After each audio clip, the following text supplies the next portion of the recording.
Welcome to the Hot Mic SE.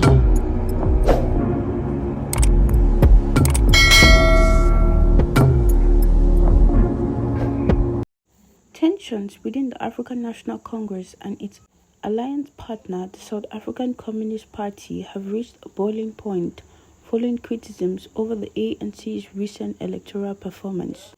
Frustration has surfaced within the ruling party, with calls on social media for the removal of SACP General Secretary Blade Nzimande. A prominent voice in the party took to social media accusing the SACP of failing to address critical reasons behind the ANC's electoral setbacks. We lost while in alliance with the SACP. They aren't telling us why students didn't vote for us, yet they keep talking about the Democratic Alliance and the Government of National Unity. The post stated. It went on to demand the immediate removal of Nzimande, labeling his influence as rubbish.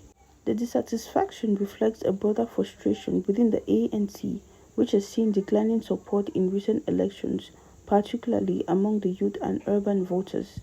The ANC's performance in student elections and local government polls has raised concerns, with many blaming poor communication strategies and a disconnect within key constituencies.